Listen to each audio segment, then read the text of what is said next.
Hello, everyone, and welcome back to Chasing Psychological Safety. We spoke about a topic that's a lot more theoretical than our usual ones yesterday, and we'd like to bring that to the practical level as usual in our videos.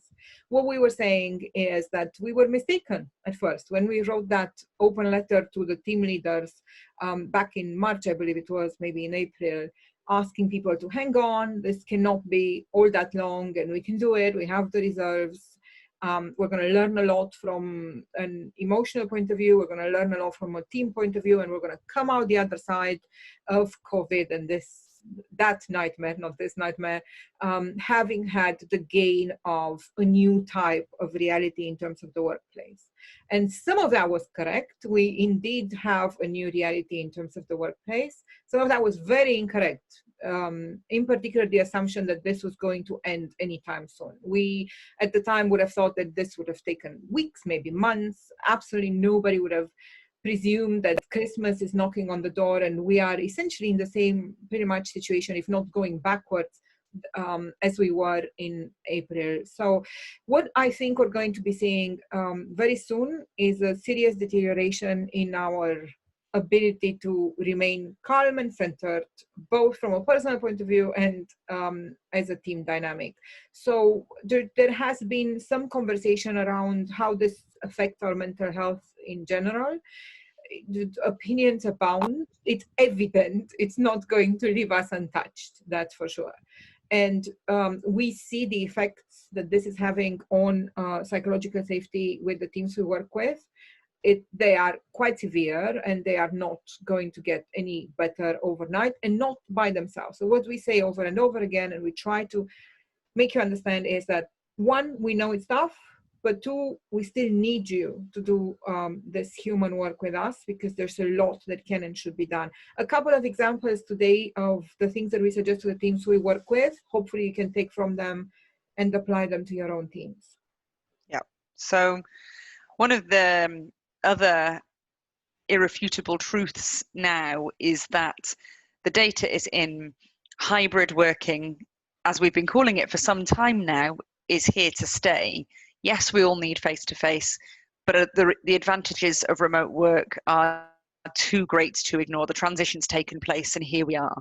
So as a team leader, it might seem that all the work on that's a bit remote from you in the terms of, it's somebody creating a policy and approach for the business somewhere far away from yourself. But that's simply not the case. When that policy hits, which we respect you can't control, what you can control is how you bring that to your team. So how you ask your team, here it is, how do you feel about it? And how are we going to make that work together? So that's absolutely within your control, to turn to your team and collectively work on how you're going to make that work for you all together. And we say this over and over again, waiting for the organization or some HR department or some operations to tell you what's going to happen is a nice dream, but obviously not good enough. There are multiple things that we can and should do at the team level. And some of those very clear ones are, for instance, you can and should insist on self-care. Make sure in your one-on-ones as a team leader that everybody has some form of a plan in place, that they access some apps out there, that they breathe, that they meditate, that they go to the gyms, which are, knock on wood, still open for now, that they take that time to keep themselves as grounded as possible. So that's one thing that we can do. Then there are things that we can do for the team to be focused on self-care as a team. Obviously, the space of conversation, the focus on psychological safety, the discussion around what is it that we're doing, people interventions-wise together so that we do better. All of those things can only improve your situation. Again, focus on self-care and insist on it, make it a point. Say, irrespective of where we work, how we work, who told us where to work, this bit is ours. We need to be razor sharp on self-care. Definitely. And somewhat linked to that, doubling down on empathy is the job of everybody at the moment, but particularly the role of a leader in a team to role model that for the team. And by doubling down on empathy, we mean really catching yourself.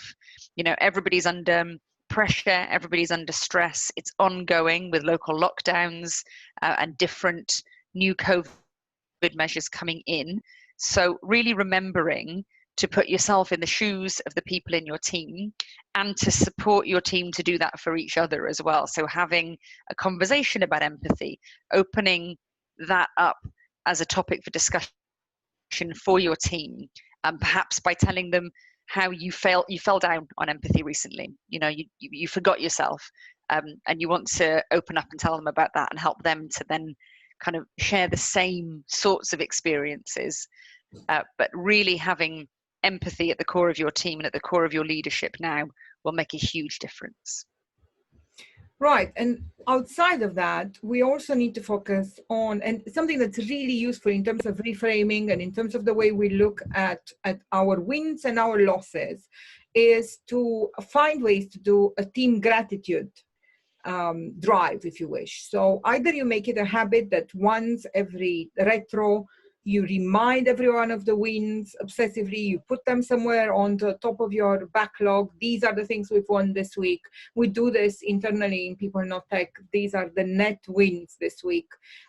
We remind each other of all of them whenever we can. We are as obsessed with gratitude as you can imagine, and we advise everyone else to do it, because once you start noticing those things that were good from your team perspective, once you see the things that did go well, then your mind truly retrains towards seeing them more often, and you're more able to access positive situations from then on. So in short, focus on these positive bits that you can do yourself. You don't wait for policy to come in. Just focus on self-care, focus on empathy, focus on these gratitude bits that you can do with the team, and then kind of drive those from a team perspective without waiting for the bigger organization ideas and policies. So thank you so much for listening to us. We'll talk to you next week with more tips on how we can traverse this, and just hang in there. Thanks, everybody. Thank you. See you. Bye. Bye.